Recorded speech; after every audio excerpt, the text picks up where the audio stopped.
Bismillahirrahmanirrahim. Assalamualaikum warahmatullahi wabarakatuh. Halo sahabat Pangeran Tunggal-Jati. Kali ini saya akan menceritakan kisah nyata pesugihan Ratu Ular. Dan saya ditemani oleh tim saya, Mas Andri. Sebelum saya bercerita lebih lanjut, silakan klik tombol subscribe dan aktifkan notifikasi loncengnya agar konten ini berkembang dengan kisah-kisah selanjutnya. Selamat menyaksikan.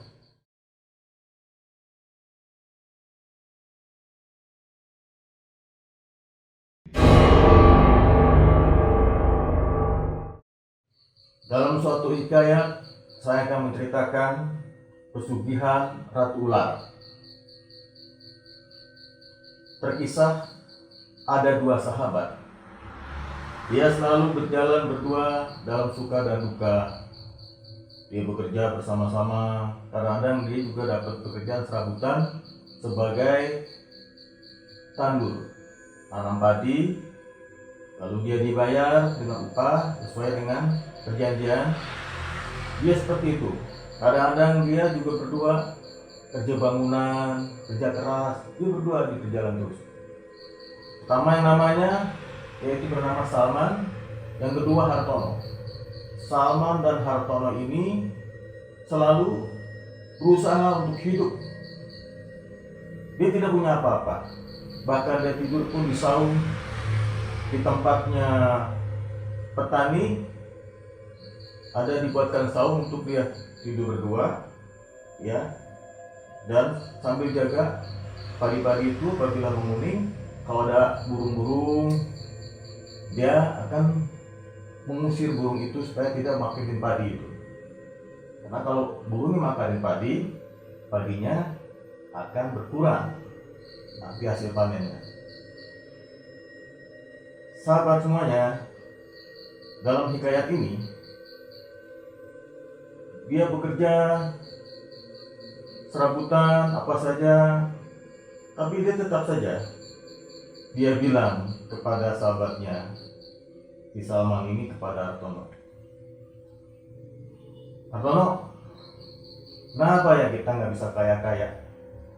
Padahal kita sudah kerja keras, bantu pulang, jadi petani nandur, dibayar, jadi pekerja bangunan.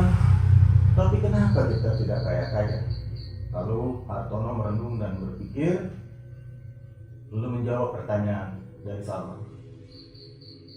Ya mungkin kita belum dikasih rezeki yang banyak kali, Man. Jadi ya sabar aja. Enggak, saya merasa, kata Salman, udah cukup sabar nih. Lalu dia termenung berdua di suatu malam di bawah sinar bulan. Dia berbicara sambil dia ngopi berdua.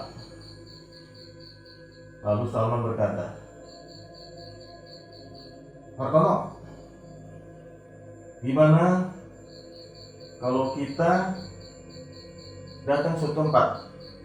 Tempat apa, kata Hartono? Wah, kamu ikut aja dah. Ke tempat apa dulu, Man?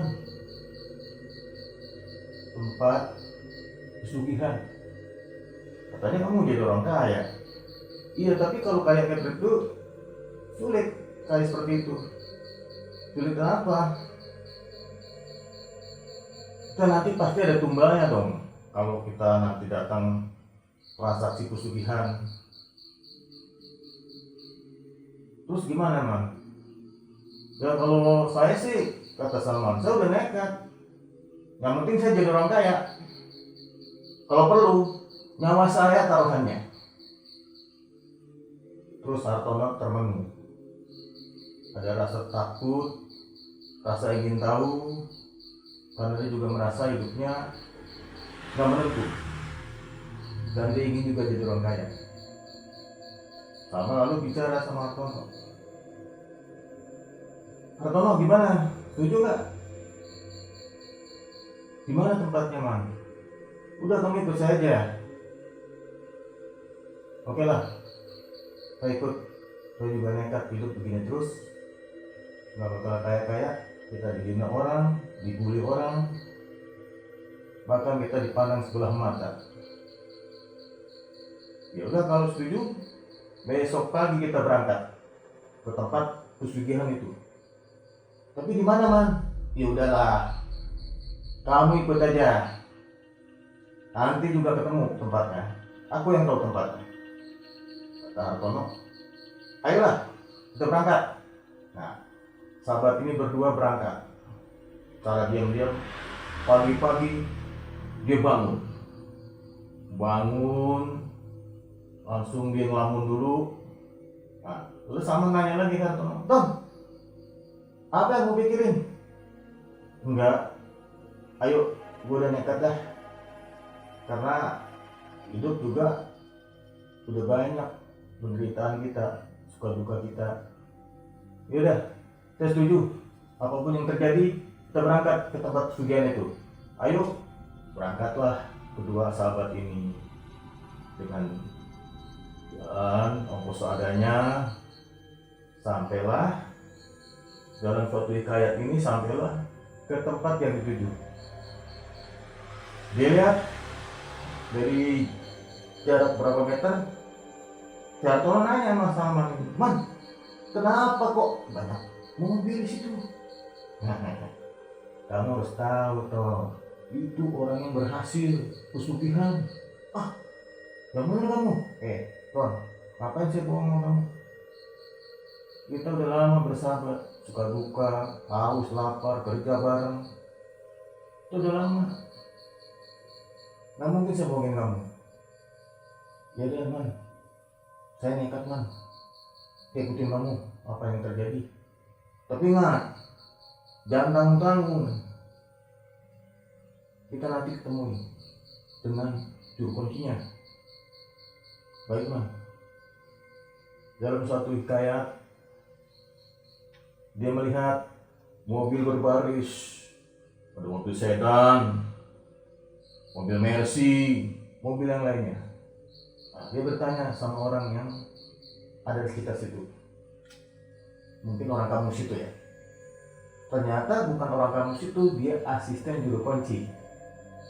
Sama tanya, maaf Kang, kamu nanya apa ya? Ini mobil apa ya? Kamu mau tahu? Iya, kamu tahu. Ini mobil orang-orang yang pesugihan sudah berhasil. Dia kemari ingin memberikan tumbalnya, dan ada juga sebagian yang ingin memulai transaksi untuk pesugihan. Oh begitu. Kenapa kamu bertanya? Kata asisten juru kunci, saya kemari ingin transaksi pesugihan. Pesugihan? Baiknya kau pikir-pikir dulu, karena ini gak main-main. Ini taruhannya antara hidup dan mati, taruhannya nyawa. Iya, saya tahu, kata Salman. Salman bilang, saya juga udah tahu. Saya kemarin sudah nekat, berdua teman saya ini ingin pesugihan. Yang penting apa yang terjadi, kalaupun nyawa taruhannya, saya tidak peduli. Yang penting saya berdua jadi orang kaya. Terus juru kuncian itu asistennya termenung. Dia melihat kedua orang ini. Dia melihat di Salman dengan Hartono. Kalian berdua sudah siap? Sudah yakin mau jadi pesugihan? Jawab Salman dan Hartono, siap, saya sudah yakin. Apapun yang terjadi, sekalipun nyawa saya, yang penting saya jadi orang kaya. Baik, nanti saya antar. Tapi tunggu dulu sebentar, ya, karena ada yang transaksi belum selesai. Kamu tunggu di sini, nanti saya datangin. Baik, Mam. Lalu Mamang itu bergegas pergi, memberitahu juru kunci bahwa ada tamu yang ingin transaksi pesugihan. Nah, ketinggalnya asisten juru kunci itu, Salman dan Hartono, dia duduk, dia menunggu kedatangan asisten juru kunci. Salman berpikir, Hartono, nanti kita bakal jadi orang kaya. Tuh, kamu lihat, mobil berjejer, itu udah bukti. Itu orang sudah berhasil jadi orang kaya. Kata Hartono, tahu man, bagaimana caranya? Makanya kamu ikut aja. Kamu tinggal duduk dengerin apa yang dikatakan Juru Kunci. Baiklah man. Berapa waktu kemudian datanglah asisten Juru Kunci itu menghampiri Salman dan Hartono. Kata Juru Kunci asistennya itu, kalian berdua, ayo ikut. Baik pak, ikut dia. Pak, maaf pak, saya manggilnya apa ya? Apa aja, mau bapak, mau mama, mau akang, gak ada masalah. Yang penting kamu ikut, saya temui Juru Kunci. Baik pak, jalanlah dia. Di situ terlihat dari berapa meter ada gua. Gua itu di tengahnya ada kuburan tua, ya makam tua yang sudah laku. Dan gua itu tembus ke belakang laut Ratu Pantai Selatan. Nah, Juru Kunci sedang duduk di atas batu. Dihampirilah dia berdua, menghampiri Juru Kunci itu, dibawa oleh bapak itu, asisten Juru Kunci. Mbah, ini dua orang ini ingin daftar menjadi pesugihan.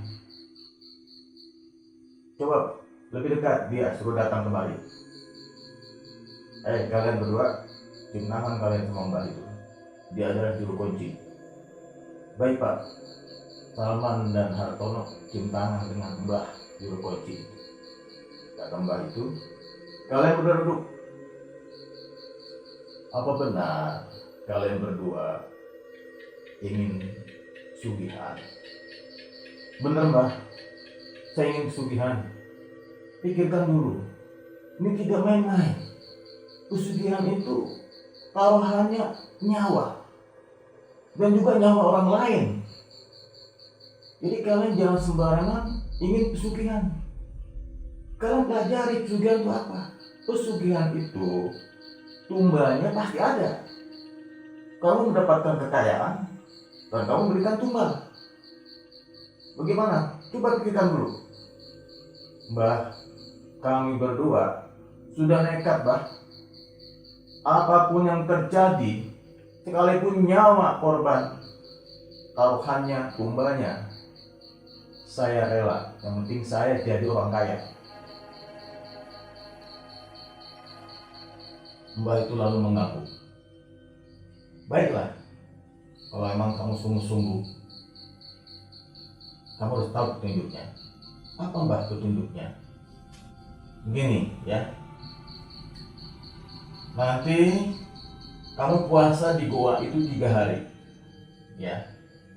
Selama 3 hari kamu tidak boleh keluar dari goa itu. Nah, goa ini tembus langsung sebelah kanan laut pantai selatan, sebelah kiri keluar jalan hutan, perkampungan hutan. Jadi saya bagaimana mbak syaratnya? Nanti saya kasih tahu bacaannya, rapalannya ya. Sajiannya saya siapkan. Biar mbak yang tanggung dulu. Saya tahu kalian berdua tidak bawa apa. Tapi ingat, kalau sudah berhasil, kalian kemarin memberi kepada mbah tanda terima kasih. Untuk tumbalnya nanti mbak jelaskan. Baik mbak. Nah, yang terpenting ya, saat kamu bermeditasi di gua, kalian berdua, apapun yang kalian lihat, jangan lari, jangan keluar dari gua itu. Kenapa mbah? Kata Hartono. Kata Salman juga bilang, iya mbah, kenapa? Kalau kalian lari, misalkan ada di ular datang, kalian dilibat, kalian diam aja. Atau ada makhluk yang cantik, yang seram, kalian jangan lari. Kata Salman, "Mbah, kalau lari kenapa Mbah? Kalau kalian di antara yang lari ada, kamu lari ya. Di antara salah satu kamu lari, kamu akan gila. Kamu akan jadi orang gila." Loh, kenapa gila Mbah? Ya kamu tidak menyelesaikan puasa kamu 3 hari. Jadi bisa kamu ini 3 hari juga. Kamu selesaikan puasa 3 hari di dalam gua itu. Meditasi selesaikan. Oh Mbah, baik Mbah. Yakin? Yakin Mbah. Sudah nekat? Benar-benar kamu sungguh-sungguh mau jadi pesugihan? Baik Mbah. Mbah jelaskan lagi ya untuk kalian berdua. Kamu di sini akan perjanjian pesugihan dengan Ratu Ular, ya. Kalau nanti kalian berhasil, kalian akan didatangi oleh ular, dan ular itu akan menjelma menjadi ratu cantik. Dan itulah nanti menjadi istri kalian. Masing-masing rumah beda, ratunya beda. Oh gitu Pak. Baik Pak. Oke, kamu kerjakan dulu. Masuk gua di sini, nanti diantar oleh asisten saya. Mang, sini. Ya Mbak, tolong antar kedua orang ini masuk gua. Tempatkan dia di atas batu, dua-duanya. Suruh dia puasa 3 hari. Siapkan kembang 7 rupa dan sajian-sajian sesuai dengan pesugihan dengan Ratu Ular. Baik Mbah. Datanglah orang lain juga yang ingin pesugihan, tapi Mbah itu bilang nanti dulu, karena ini ada yang belum selesai. Lalu Salman dan Hartono masuk ke dalam gua, diantar oleh asisten juru kunci. Ayo kalian ikut berdua. Lalu berdua masuk ke dalam gua. Lalu si Hartono bilang kepada Salman, "Mat, ini guanya kok gelap banget. Yang memang gelap, semua gua juga. Gak ada gua yang terang." Oh gitu ya? Iya. Terus juru kunci itu bilang asistennya, kalian berdua jangan yang bicara, karena di sini ini ruangan untuk khusus untuk pesugihan. Jangan banyak bicara. Di sini banyak makhluk gaib. Baik Pak. Nah kalian berdua, kamu siapa? Salman ya. Salman, kamu di atas ini. Kamu duduk meditasi, dan Hartono sebelah kiri. Kalian duduk. Naiklah di atas batu kalian. Salman dan Hartono naiklah di atas batu. Duduklah dia dan meditasi. Pejamkan mata. Ya. Kalian di sini berpuasa 3 hari. Ingat, juru kunci bilang, jangan keluar dari goa ini apapun yang terjadi. Mungkin nanti ada sosok makhluk terang atau cantik atau ular, apapun, jangan sampai kalian lari. Ingat itu. Kalau kalian lari, fatal. Kalian akan menjadi orang gila.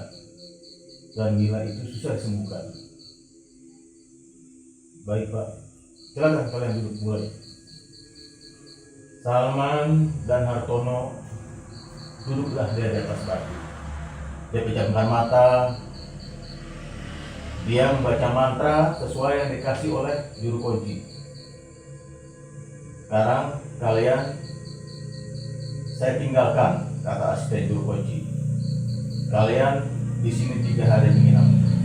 Mulai hari ini, mulai malam ini, kalian berdua berpuasa 3 hari di gua ini. Meditasi, pejamkan mata. Iya Pak. Salman dan Hartono duduk bersila, pejamkan mata. Malam semakin larut. Pertama cuma desiran angin di tubuh Salman dan Hartono. Seperti ada perasaan merinding di hatinya. Di tubuhnya, gesturnya seperti kena gesekan energi-energi gaib. Berkelebat seperti ada makhluk yang melihat mereka berdua. Dalam bayangan kejaman matanya, dia merasakan ada yang melihat dia, sosok-sosok makhluk, namun dia tidak berani membuka matanya. Ketika malam larut, tiba pagi, dia terbangun. Dia merasa bertanya kepada Salman, "Man, sudah pagi?" "Ya, biarkan saja. Kamu jangan banyak bicara. 2 hari lagi kita." "Ya, apa yang terjadi? Ingat, kita akan jadi orang kaya." "Sudah, pejamkan mata lagi. Pejamkan mata." Pejamkan keduanya. Pagi, siang, petang, senja, berganti malam. Rembulan datang dan gelap kembali. Malam kedua, mereka berdua di dalam gua bermeditasi, pejamkan mata. Tiba-tiba ada yang merasa berdesih. Di telinga dia terdengar seperti desisan ular. Desisan ular itu datang dari pintu gua yang arah masuk laut pantai selatan. Karena gua itu belakangnya langsung tembus pada laut pantai selatan. Pertama, benar adanya ular itu datang. Salman terbuka matanya sedikit. Ular. Dipejam lagi. Begitu dibuka lagi matanya, agak sama-sama. Kok wanita cantik ya? Aku pejamkan lagi. Begitu juga Hartono. Oh, ternyata wanita cantik ya. Tiba-tiba desis, ular itu masuk naik ke atas batu Salman. Dan ular itu berlibat di leher Salman, melibat tubuhnya. Tapi Salman diam saja dia. Dia kuatkan. Sebenarnya dia rasa takut, bercampur dengan keyakinannya. Dia ingin menjadi orang kaya. Dia bulat, apapun yang terjadi, yang penting saya jadi orang kaya. Walaupun nyawa sekalipun taruhannya. Ular itu melibat sekujur tubuh Salman, lalu pindah ke tubuh Hartono. Ke tubuh Hartono dimelibat. Hartono merasa geli dan merasa seperti gemetar. Dia pejamkan mata, dilihat ular. Hartono langsung kaget dan lari keluar dia. Hartono lari keluar, loncat. Salman ingin berteriak memanggil Hartono, dia tidak bisa karena sedang dia meditasi. Hartono keluar dari gua itu, keluar entah kemana jauh. Dia teriak-teriak, ular. Terdengar suaranya terngiang-ngiang di gua itu, suara Hartono terngiang-ngiang, dan terdengar oleh Salman bahwa sahabatnya itu Hartono, dia keluar dan berteriak-teriak, ular, takut aku, ular. Sampai suaranya kecil dan hilang. Entah kemana itu Hartono. Sedangkan si Salman dia tetap duduk meditasi. Dia tahu sahabatnya lari, tapi apa mau dikata, sudah perjanjian dan sudah tekad si Salman menjadi pesugihan dan berharap menjadi orang kaya. Apapun yang terjadi, kata Salman, saya pertaruhkan sekalipun nyawa saya sebagai taruhannya. Karena yang penting saya bisa jadi orang kaya. Saya tidak dihina lagi dan tidak dibully lagi sama orang. dan orang-orang tidak lagi memandang sebelah mata kepada si Salman. Dia tahu sahabatnya lari keluar, dia diam. Dan esoknya pagi dia bangun. Dia buka matanya, dia lihat sahabatnya tidak ada. Benar, sahabatku sudah pergi, entah kemana. Dia berteriak-teriak sambilnya berlari-lari keluar dari gua ini.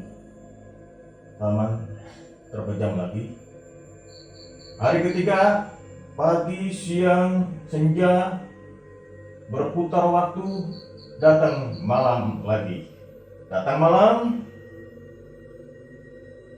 sosok ular itu datang lagi.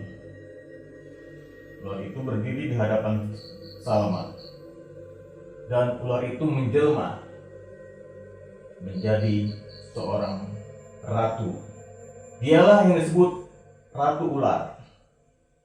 Lalu Ratu Ular itu berkata dengan desisnya, "Hai manusia, bukalah matamu. Akulah Ratu Ular yang akan menjadi istrimu." Lalu Salman membuka matanya. Dia kaget. Ratu Ular. Iya, kamu sudah lulus, tapi teman kamu dia lari.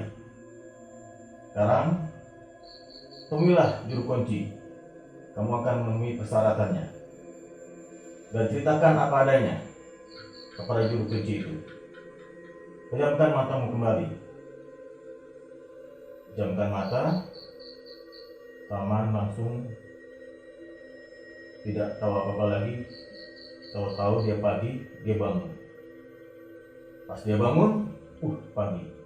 Lalu dijemput sama asisten juru kunci masuk ke dalam gua itu. "Hei Salman, bangun. Kamu sudah selesai. Dan temanmu itu lari, dia pasti menjadi gila di luar. Tapi yang terpenting adalah kamu sekarang saya bawa ke juru kunci untuk menghadap." Dibawalah Salman ke juru kunci itu. "Salman," kata juru kunci, "duduklah." "Baik, Mbah.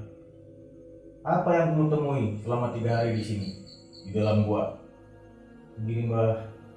Pertama, saya ketemu ular dililit. Ular itu melilit sahabat saya lari. Nah, sahabat kamu itu tanggung akibatnya, dia akan gila. Pastikan kamu telah berhasil." Apa kata Ratu Ular itu? Ratu Ular itu bilang begini, "Mbah, saya sudah menjadi suaminya dan dia adalah menjadi istri saya. Tapi dia bilang saya harus bertanya pada Mbah dan Mbah harus menjelaskan tentang hal ini." "Baik, saya akan jelaskan. Yang kamu temui itu terakhir adalah sudah menjadi istri kamu. Ingatkan wajahnya. Dia adalah Ratu Ular yang tercantik di sini." "Oh gitu, Mbak. Nah, kalau nanti kamu sudah dapat rumah, kamu siapkan di kamar ruang khusus. Tidak ada orang lain yang boleh masuk kecuali kamu. Dan kamu buatkan seperti kolam ukuran yang sederhana. Yang penting tidak terlalu dalam dan tidak terlalu lebar. Sebatas setengah kamar saja. Dan di luarnya kamu kasih lubang sebesar ban motor lah. Besar itu ya. Yang penting lubang itu harus ada. Lubang itu untuk apa, Mbah? Lubang itu untuk masuk ular itu, istri kamu." "Oh gitu, Mbah. Sekarang kamu pulang ya. Kalau kamu sudah punya rumah ya, ingat buatkan kamar khusus, tempat tidur khusus, dan ada semacam kolam ya." "Baik, Mbah." Salman berpamitan kepada juru kunci, lalu dia pulang. Lalu Salman berpamitan dengan juru kunci. Dia pulang. Tiba-tiba di perjalanan dia bertemu dengan bekas pengawasnya waktu itu di kerja bangunan. Dan dia kenal dengan Salman karena Salman pernah kerja dengannya. Lalu bertanya pengawas itu, Salman, apa kabar? Kamu dari mana aja? Ya, saya cari kerja. Salman tidak menceritakan dia habis dari goa pesugihan. Dia diam saja. Cuma diceritakan, disembunyikan, dirahasiakan oleh Salman. Saya nggak kemana-mana, saya cuma cari kerja kemana-mana. Kamu mau cari kerja kemana-mana? Saya butuh orang seperti kamu. Untuk apa? Bos, kamu akan jadi asisten saya. Kerjanya kamu ngawasin aja. Ngawasi tukang-tukang yang kerja. Kamu lihat gajian hari Sabtu, kamu bayarin. Kamu dapat gaji dari sini. Bener bos? Benar. Boleh besok kamu kerja ya. Siap bos. Salman akhirnya pulang ke tempat saung yang pernah dia tidurin sama sahabatnya.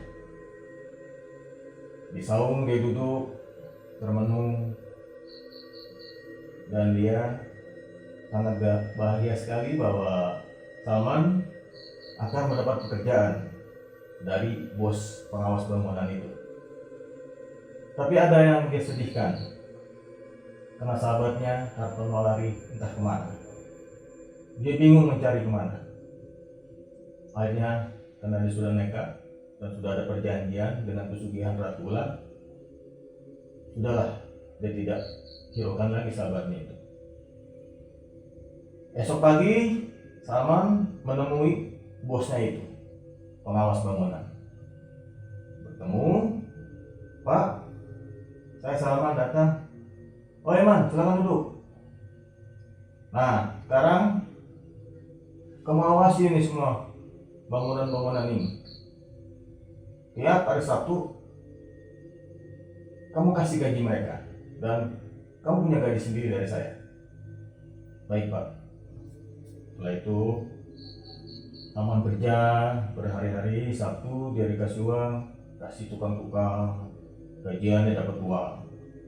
Sabtu lagi terus dikasih uang buat bayar gaji pegawai bangunan, tukang-tukang, Salman dapat gaji. Begitu terus-terusnya. Selanjutnya begitu terus. Lama-lama uang Salman banyak, dia izin kepada bosnya untuk beli rumah. Bos, ya Man, ada apa? Begini bos, saya udah banyak uang, saya ingin punya rumah sendiri. Bagus Man, kamu harus punya rumah. Kamu jaga kesehatan kamu, biar kamu kerja dengan bagus. Gimana kamu ingin di rumah? Udah ada bos bayangannya. Baiklah, nanti kalau ada apa-apa, perlu bantuan, bilang ke saya. Baik bos. Salman langsung dia bertemu dengan penjual rumah, dia beli rumah. Transaksi rumah selesai, deal harganya, dan jadilah itu rumah di Salman. Tapi ada yang berombak sama rumah itu. Panggilnya anak buahnya bangunan esok harinya. Tukang, sini kamu. Hari Minggu kamu kan libur, kamu ke rumah saya sama kenek kamu ya. Kamu bongkar kamar saya khusus, gali dan jadikan seperti kolam, dan jadikan seperti tembus lubang yang tidak tutup. Tidak usah ditutup lubang itu. Untuk apa Pak? Kamu nggak perlu tahu. Yang penting kamu saya bayar. Oh iya Pak, baik Pak. Besok datanglah tukang itu dengan anak buahnya. Bekerjalah kedua itu. Dibikin galian di kamar Salman. Tempat tidur Salman bagus. Dia seperti kolam ikan begitu, tidak begitu lebar, tapi dibikinnya lubang. Ya sebesar bulatan motor lah, seperti itu ya. Nah, Pak, kenapa ini lubang nggak ditutup? Kata tukang. Saya udah bilang, kamu mah perlu banyak tanya. Yang penting kamu kerja aja. Selesai saya bayar. Baik Pak. Selesai. Ternyata 3 hari itu dia bekerja. Bayar sama-sama. Bayar. Ya, saya memang senang mengira dia tidur. Setelah dia tidur, bukan sudah pada pulang semua dia tidur. Salman bermimpi saat dia tidur itu. Dia bermimpi bertemu dengan Ratu Ular yang sudah menjadi istrinya itu. Dalam mimpinya itu, wahai Salman, suamiku, kau telah mewujudkan keinginanku. Kau sudah punya rumah, memiliki kamar, dan ada kobakan air untuk aku datang. Besok aku datang, tunggulah di sini. Salman langsung kaget. Aku mimpi bertemu dengan Ratu Ular yang pernah di gua itu datang padaku. Nanti malam dia akan datang. Baiklah, aku tunggu. Pagi, siang, petang, senja, berganti waktu. Rembulan datang, datanglah malam. Malam, Salman tidak tidur. Dia duduk mundar-mandir di kamarnya. Kadang-kadang sekali-sekali dia lihat di kobakan air itu, seperti kobakan kolam ikan, tapi agak dalam sedikit. Jam berapa dia datang ya? Kok gak datang? Dilihat jamnya, jam 11 malam. Salman duduk termenung di kamarnya, duduk sambil membayangkan Ratu Ular itu akan datang. Jam 12 lewat, tiba-tiba ada suara berdesis dari luar. Set, Salman kaget. Ular. Tapi Salman buru-buru dia mengendalikan dirinya, karena dia kaget, tapi dia tahu, wah ini dia yang datang yang saya tunggu, Ratu Ular. Tapi pertama dia datang itu ular dulu, belum jadi ratu, belum menjelma, belum ya. Datang ular, spontan dia kaget karena baru pertama kali ular, tapi dia langsung sadar, dia ini yang saya tunggu. Langsung ular itu masuk dari pintu gua, lubang itu, dia mandi, ciplak, mandi, langsung dia naik ke atas tempat tidur. Sama langsung diam aja. Dia udah tahu, dia sudah tahu dan sudah yakin betul bahwa ini adalah ratu yang dia tunggu. Sudah di tempat tidur, ular itu melingkar. Ada bisikan di telinga Salman. Wahai Salman, pejamkan matamu. Pejam, set, diikutin suara itu. Pejamkan mata Salman. Begitu pejam, wahai Salman, bukalah matamu. Begitu dia buka, jreng, ratu. Salman benar-benar terkesima. Tidak bisa bicara Salman, karena ratu itu memang cantik. Ratu itu jelmaan Ratu Ular yang paling cantik di gua itu. Salman, kata Ratu Ular itu bilang, akulah istrimu Salman. Apa kau lupa? Ya aku ingat. Aku tunggu engkau. Baiklah Salman. Tidurlah mereka berdua. Berhubungan intim. Salman terus intim sampai Salman itu tertidur. Dia tertidur, dia tidak sadar. Pulas sekali dia tidur setelah berhubungan intim. Dia terbangun, dilihat kiri kanan, putrinya tidak ada. Ratu Ular itu tidak ada. Mana tuh itu? Ratu Ular itu tidak ada ya. Tapi tidak tadi ada gempukan uang dan lempengan-lempengan emas dari sisik ular itu. Sisik ular itu menjadi lempengan emas. Lempengan emas itu bulat-bulat seperti sisik, sama-sama diambilnya, dikumpulkan di tempat tidur itu, dimasukkan dalam tas. Uangnya dimasukkan ke dalam tas. Sang man ketawa. Aku sekarang jadi orang kaya. Kalian tidak dapat lagi menghina aku. Aku sudah punya segalanya.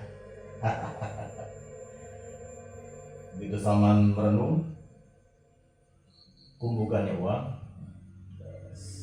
ya kan? Besok bergegas datang dia ke bosnya. Bertemulah dengan bosnya ini. Selamat pagi Pak. Kamu kok manggil saya Bapak? Saya bos kamu. Emang kenapa kalau saya manggil Bapak? Ya, kamu kan biasa manggil bos. Ya, kalau saya manggil Bapak, apa salahnya? Oh, tidak boleh begitu. Saya bos kamu.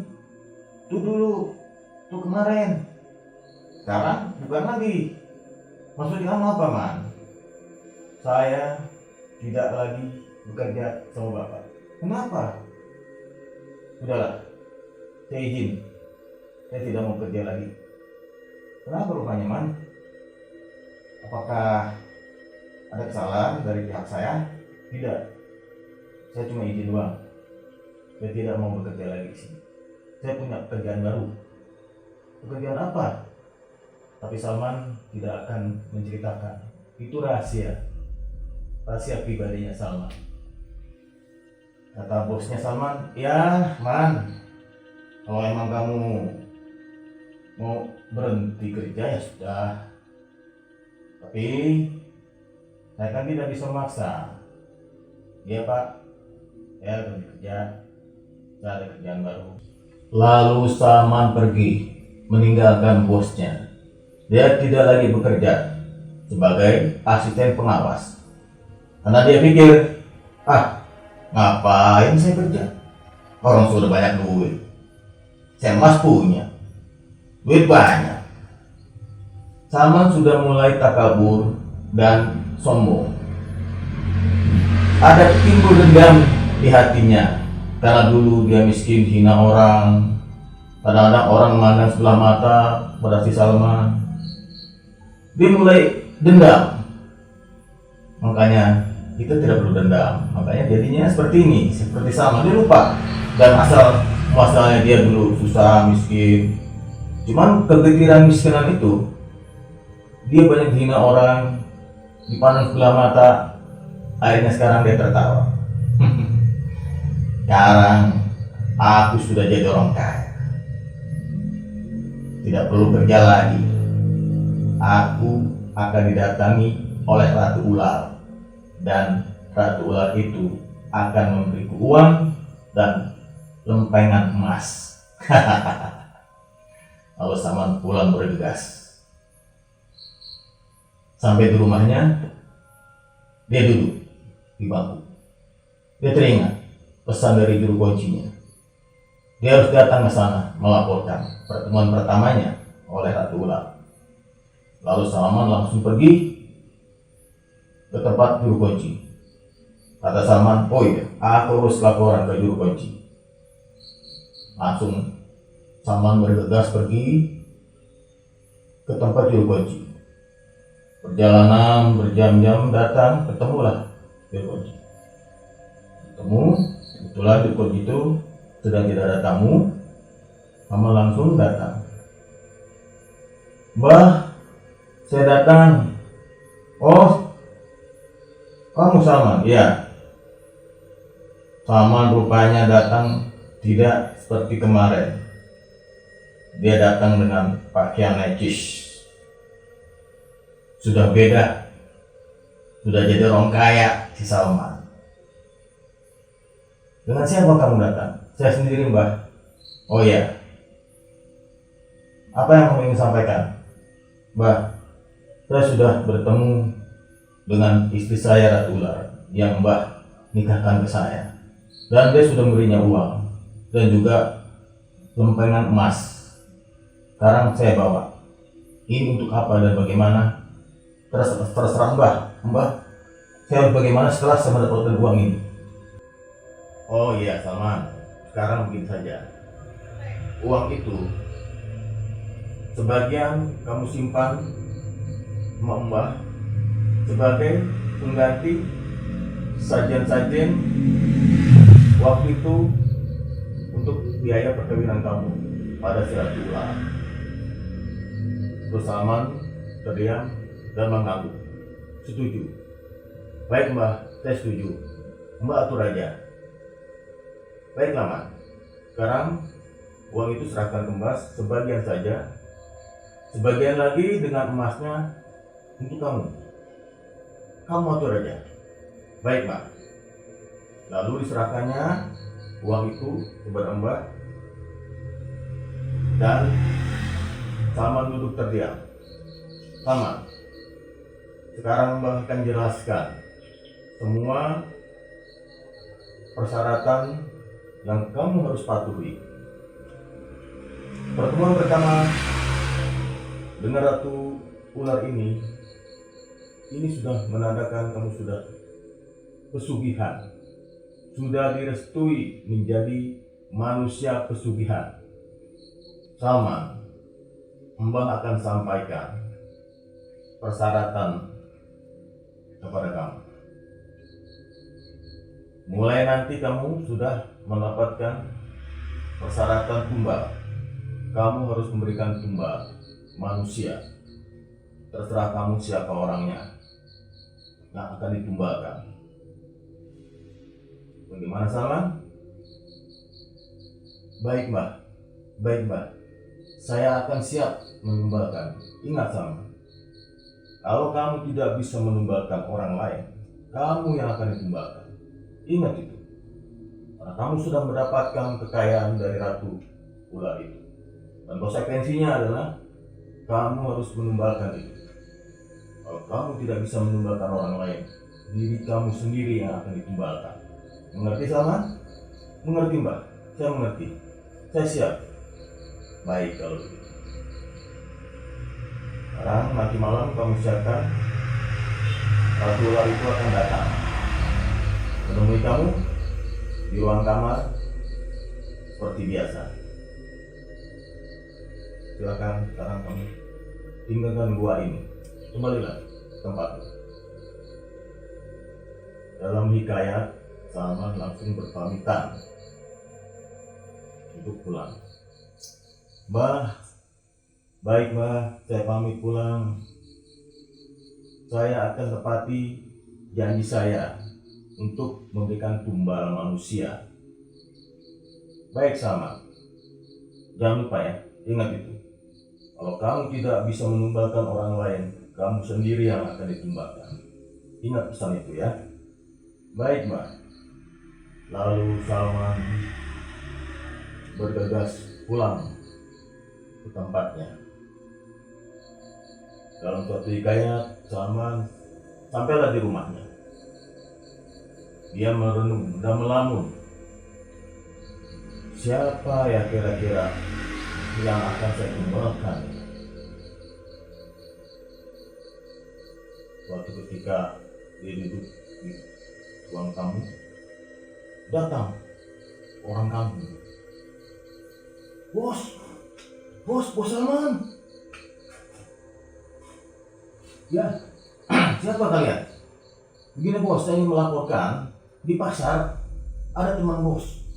Teman bos itu sudah gila. Teman bos namanya Hartono ya? Betul, itu teman saya. Di mana dia? Di pasar bos.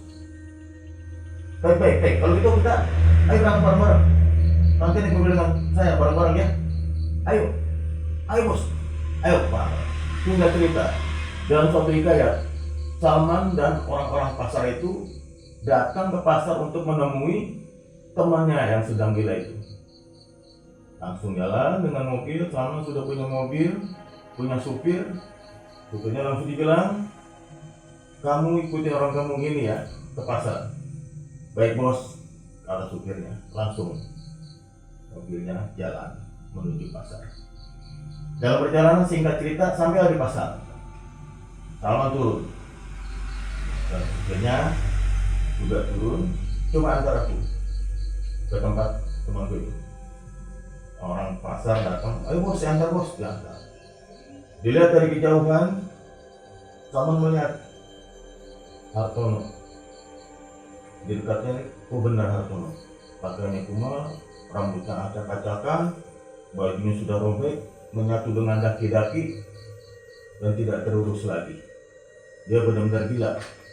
Gilanya dia sejak dia lari dari gua itu. Telah dilibat ular, ular melibat kepalanya, melibat badannya. Dia tidak kuat, dia lari dari gua. Dengan lari dari gua, dia itu sudah gila. Kalau merenung, benar juga apa yang dikatakan Mbak. Ternyata temanku sudah gila. Sejak dia lari dari gua pesugihan itu, dia lari langsung gila. Langsung sama mendekati dengan orang-orang semua yang pasar itu. Orang-orang pasar sorak-sorak, gila, gila, gila, gila. Ada orang gila, ditimbukin dengan kaleng, dengan apa ya, rokok semua ditimbukin. Dan Salman datang. Woi, semua hentikan. Itu teman saya. Semua orang melihat Salman. Bos, ini kan orang gila bos. Benar ini teman bos, itu teman saya. Kalian bawa teman saya ke mobil. Aku dibawa si Hartono ke mobil, dimasukkan. Terus si Salman ambil tas, ambil dompet. Kalian semua saya kasih uang sebagai tanda terima kasih. Kalian telah membantu saya membawa teman saya masukkan ke mobil. Dikasih uang semua orang. Orang-orang ada yang bingung, ada yang senang. Wah, bos Salman masih ngasih uang. Padahal temannya ditimpukin, disuratin, dibilang gila. Tapi kok dikasih uang ya? Orang ada yang bingung juga. Tapi ada orang berpikir, wah Salman, bos dermawan. Orang yang sangat baik dan dermawan, suka memberi uang kepada orang kecil. Dengarkan kalian semua, saya memberi uang kepada kalian semua tanda terima kasih saya karena teman saya telah dimasukkan ke mobil. Dan uang yang saya berikan itulah tanda terima kasih saya. Baik, sekarang selamat tinggal, saya pergi dengan teman saya, semoga pulang ke rumah. Terima kasih semuanya. Ya, terima kasih semuanya. Menjawab ucapan bos Salman. Salman langsung pergi dengan mobilnya dengan supir dan dengan Hartono pulang ke rumah. Mobil sampailah di rumahnya. Supir, turunkan temanku itu. Turunkan, tolong masukkan kamar. Dimasukkan kamar, duduk. Dia berhadapan dengan Salman. Salman bertanya, Hartono, kamu ingat saya nggak? Hartono dia melihat, ular, tolong ular. Salman, bos Salman, dia tidak ingat lagi. Ternyata Hartono sudah tidak ingat apa-apa lagi. Yang dia ingat cuma ular. Karena waktu itu dia dilibat ular di goa itu dan dia lari, makanya dia jadi gila. Ada sama berpikir. Dalam pikirannya sama tersenyum.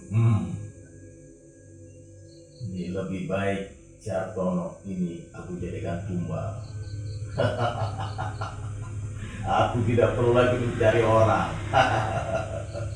Ternyata tumbalnya datang. Aku tidak peduli kamu temanku atau siapapun. Yang penting kau manusia, kau akan kutumbalkan. Rupanya Salman sudah menyatu dengan sifat setan. Sifat setan adalah menjerumuskan manusia kepada sesuatu jurang yang sangat sesat. Salman bukan Salman yang dulu lagi. Dia tidak peduli lagi. Sekalipun temannya, dia tetap ingin menumbalkan. Menjelang siang, petang berganti, senja malam datang, rembulan bersinar di bawah sinar rembulan. Salman duduk. Terdengar suara bisikan. Dan Salman membaca mantra. Salman membaca mantra yang diberikan oleh Mbah Juru Kunci. Dia membaca mantra, datang suara ratu ular. Hai Salman, mana tumbal yang akan kau berikan kepadaku? Ada. Coba kau lihatkan pandangan matamu ke orang yang ingin kau tumbalkan. Salman langsung lihat kepada Hartono matanya. Set, langsung kontak. Salman mewakili batinnya secara energi gaib dari ratu ular itu. Ratu ular itu langsung seperti membaca, oh iya, baik, nanti malam saya datang. Diamkan dia di tempat tidur, lalu biarkan dia di dalam sendiri. Bedakan dengan kamarmu. Kamar dia sendiri dan kamarmu untukku. Kita berdua nanti aku datang sekitar jam 12 malam ke atas. Dalam suatu hikayat cerita, Salman menunggu hari-hari dan sampai menunggu malam. Salman duduk. Setelah dia lihat jam 12 malam, disuruh masuknya temannya itu Hartono. Hartono, kamu tidur di sini, ya, jangan kemana-mana. Langsung ditutup, tapi tidak dikunci. Langsung Hartono tidur. Lalu Salman masuk ke kamarnya, duduk dan meditasi, memanggil dengan mantra yang sudah disebutkan sama dia. Kalau dia mencamkan mata berarti dia memanggil, menyambat, menghadirkan yang diinginkan. Ratu ular, datanglah. Iya, aku datang, suamiku. Suara desisan datang. Benar saja, dalam beberapa menit ular itu datang. Pertama, palanya dari lubang pintu itu, pintu rumah. Palanya keluar, nongol, lidahnya menjulur. Ular itu menjulur lidahnya, sedikit demi sedikit keluar, panjang, masuk ke dalam rumah Salman di kamarnya dan masuk memandikan air dia. Dia mandi, dikobalkan itu mandi. Seperti biasa setelah mandi, dia naik ke tempat tidur Salman. Salman sedang tidur. Dia naik. Biasa Salman baca mantra untuk menjelmakan wujudnya. Dijelmakan wujudnya oleh Salman dengan mantranya. Ular dijelmakan menjadi ratu. Salman terkejam, diam. Salman, pejamkan matamu. Begitu dia terbuka matanya, ular itu sudah menjelma menjadi ratu yang cantik. Salman langsung senang dan dia bercumbu, melakukan intim dengan ratu ular itu seperti biasa. Salman terlelap, semua terlelap, tertidur Salman. Salman tertidur seperti biasa. Biasanya Salman itu tertidur pulas, tapi tiba-tiba kira-kira 1 jam 2 jam dia terbangun. Dia ingat sahabatnya Hartono. Terdengar suara di kamar itu, dubrak, wah, seperti orang berdesis, seperti ada orang yang tercekik lehernya, Salman langsung buka, karena pintu tidak dikunci, langsung buka kamar. Begitu dibuka, ular itu sedang mematuk leher Hartono, tercabik-cabik leher Hartono, dan Salman tertegun. Karena Salman sudah tahu bahwa itu adalah tumbal, dia diam saja. Lalu dia tersenyum. Aku pasti tambah kaya dengan adanya tumbal ini. Dalam suatu hikayat, begitu teganya Salman, sahabatnya dijadikan tumbal. Lalu Salman menutup pintu dan kembali ke kamar. Dia duduk, masuk ke kamar lagi, duduk bolak-balik. Selesai, suara terdengar kukuruyuk ayam, Dia keluar, dia buka pintu. Dia lihat sahabatnya sudah tidak bernyawa. Hartono sudah meninggal dunia dengan luka di lehernya yang seperti digigit ular. Setengahnya sudah hampir ingin putus lehernya, sudah meninggal. Lalu Salman merasa gembira, bukannya sedih. Dia malah senang karena dia akan tamu kaya. Nah, tiba-tiba supirnya datang. Sini kau. Namanya supirnya itu Dede. Dede sini deh. Kau urus nih mayat temanku. Dia meninggal dunia. Bos, dia meninggal kenapa bos? Kamu jangan banyak bertanya kamu. Kamu lihat saja. Dilihat sama supirnya, bos. Tapi lehernya kok seperti growat itu bos. Udah, kamu atur. Kamu akan saya kasih uang. Dan tutup mulut, diam. Panggil orang-orang yang bisa mengurus jenazah ini, kasih uang. Baik bos. Panggillah orang-orang yang biasa mengurus mayat, memandikan mayat, dipanggil. Langsung datang orang yang datang. Siapa? Ini siapa? Ini bos sama. Dan saya supirnya. Bapak siapa? Saya tukang mandi mayat bos. Oh bapak tukang mandi mayat. Sudah, mandikan mayat. Jangan banyak tanya. Nanti saya kasih uang banyak. Ya, nih uang panjar dulu saya kasih. Kasih. Banyak sekali. Tukang mayat itu kaget. Bos, banyak sekali. Iya, makanya kamu diam. Makanya saya kasih uang banyak. Diam ya. Kamu langsung mandikan bungkus. Nanti tinggal jatuh. Ya. Langsung dibungkus. Bos, kenapa kok gua saya bilang dia naikkan? Kamu saya kasih uang.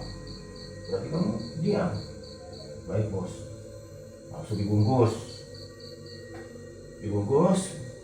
Lalu supirnya manggil Pak RT datang. Semua orang kampung datang.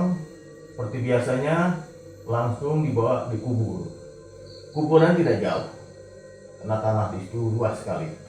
Dikubur temannya, selesai. Sudah dikubur, balik lagi supirnya. Dan yang tukang mandi mayat datang, Pak RT datang, semua orang kampung datang kumpul. Saudara-saudara sekalian, kata Salman, saya mengucapkan terima kasih karena saudara-saudara sudah membantu saya untuk menguburkan jenazah sahabat saya. Bagi tanda terima kasih saya kasih uang. Dikasih uang semua orang itu. Setelah dikasih uang, terima kasih dan silakan. Semuanya pulang ke rumah masing-masing. Dan mereka semua pulang ke rumah masing-masing. Dengan heran tapi tercampur senang juga. Banyak uang yang dikasih. Tapi nggak tahu uang dari mana. Itu adalah uang pesugihan yang didapat dari Salman. Setelah itu Salman duduk. Termenung. Karena aku sudah jadi orang kaya. Langsung supirnya melihat. Bos, kenapa bos tawa sendiri? Kenapa? Rupanya kalau saya tertawa, nggak boleh saya tertawa. Saya tertawa pantas. Saya banyak uang. Kalau kamu tertawa, tidak pantas. Uangnya belum banyak. Iya bos ya. Nah, ya udah saya tambahin uangnya buat kamu. Nih, ya saya kasih uang buat kamu. Tapi ingat, nggak perlu cerita sama siapapun ya. Baik bos. Tiba-tiba dalam suatu kayak cerita, berhari-hari, berminggu-minggu, kehidupan Salman tambah kaya. Berbulan-bulan, bertahun-tahun tambah kaya. Terdengar lagi suara. Salman, waktunya kamu memberikan tumbal kepadaku. Baiklah. Salman merenung. Wah, siapa yang tumbal ini? Nah, dia tersenyum. Yang saya tumbalkan supir saya kali ini, karena dia orang dekat saya. Pagi-pagi supirnya datang. Pagi bos, pagi ya. Duduk. Kamu nanti malam temanin saya. Kenapa bos? Jangan banyak tanya kamu. Saya kasih uang kamu. Kamu tidur tempat ini, saya tidur tempat ini, kamar berbeda. Ingat, saya kasih uang, jangan khawatir. Baik bos, cuma satu malam bos, satu malam saja. Kasih uang. Ini membuat kamu uang, ya. Kamu nginap hari ini, tidur di sini semalam. Pagi baru kamu pulang, ya. Tiba-tiba pagi, siang, senja, dan datanglah malam. Suara burung hantu terdengar, suara yang sangat membuatmu merinding, buruk-buruk merinding semua ini. Tapi sama biasa aja, dia udah terbiasa. Dan ketika itu jam 12 malam, Salman, mana tumbanya? Terdengar suara itu. Ada di ruang seperti biasa, uang yang seperti kemarin waktu itu kamu mengambilnya. Baik, datang bayangan ratu ular itu sama pejamkan mata, membaca mantra. Setelah baca mantra, datanglah kamu. Ini udah jam 12 malam lewat. Baik, aku akan datang. Sekalian aku ingin menjemput tumbal. Datang. Seperti biasa, masuk dari lubang, tembus ke rumah kamar Salman. Dari palanya dan lidahnya berdesis seperti ular. Langsung menjulur semua, mandi di kolam, naik tempat tidur. Salman pejamkan mata. Begitu pejamkan mata Salman, begitu dia melek, itu udah menjadi ratu yang cantik. Seperti biasa, Salman bercumbu, bergumul, dan buat intim seperti suami istri. Dan Salman terkejam lemas, tertidur. Di ruang penginapan supirnya berubah. Tapi anehnya berteriak itu suaranya suara perempuan. Salman kaget. Begitu pintu seperti suara pintu menendang. Wah, Salman terbelalak melihat itu ratu ular keluarkan darah dari hidungnya, dari mulutnya mengeluarkan darah. Wah, pikir Salman dia sudah memakan supirku nih. Ternyata yang dilibat itu adalah Salman. Hei Salman, aku tidak bisa memakan leher supirmu itu. Aku tidak bisa kali ini memakan tumbalmu. Entah kenapa. Sepertinya dia orang yang sering berdoa. Aku tidak sanggup. Aku sekarang juga ingin mengisap darah. Maka engkaulah bagi tumbal. Jangan saya. Jangan saya, tolong. Tumbalnya kalian. Jangan saya. Tidak Salman. Hari ini aku harus meminum darah itu. Salman dilibat. Jangan, tolong, dilibat, bergumul, dilibat, tidak ternapas, Salman sudah tidak kuat. Leher Salman lalu dipatuknya oleh ular, dipatuk lagi oleh ular itu, dipatuk oleh ratu ular itu. Maka Salman meninggal dunia mengembuskan napas dengan leher yang berdarah. Matilah Salman itu. Mulailah Salman terbujur kaku, sudah tidak bernyawa lagi. Karena Salman sudah dipatuk ratu ular lehernya seperti groak dan berdarah. Salman sudah tidak bernyawa. Salman sudah meninggal dunia, dijadikan tumbal terakhirnya. Dan esok harinya dalam hikayat diceritakan, orang semua gempar di kampung itu. Bos Salman meninggal dunia. Bos Salman meninggal dunia. Orang datang semuanya. Ternyata supirnya itu bilang kepada Pak RT, Pak RT, saya yang akan bertanggung jawab, saya supirnya. Dan seluruhnya sekarang saya serahkan ke Pak RT. Kita menguburkan dan sebelumnya memandikan jenazah Salman. Jenazah Salman dimandikan dan ingin dibungkus. Lalu supir itu berkata, "Semua yang ada di sini saya kasih tahu, saya supirnya Bos Salman. Saya akan memberitahu, tadinya saya yang ingin ditumbalkan oleh Bos Salman. Bos Salman ini adalah dia menganut pesugihan, yaitu pesugihan Ratu Ular. Orang melihat semua supir itu. Kok Anda tahu? Saya nginap di sini sebenarnya. Saya ingin ditumbalkan karena saya berdoa pada Tuhan yang Maha Kuasa. Lalu Ratu Ular itu tidak jadi menyerang saya, tapi berbalik menyerang Bos Salman.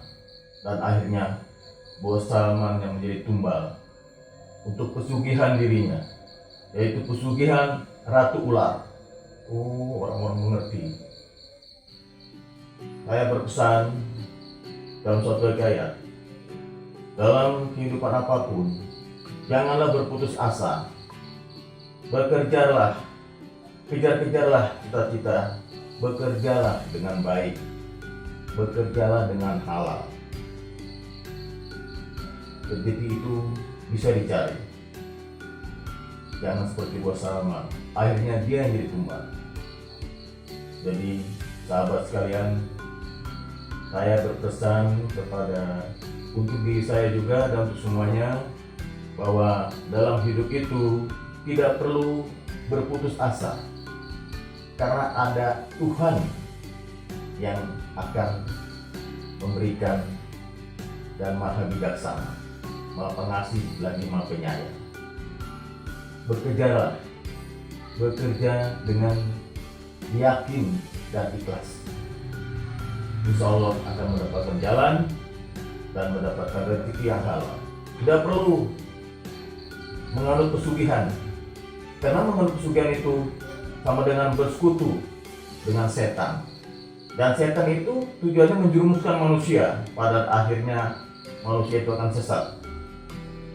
Jadi kita semuanya harus bersyukur apa yang ada di diri kita, apa yang kita dapatkan, kita bersyukur kepada Tuhan yang Maha Kuasa.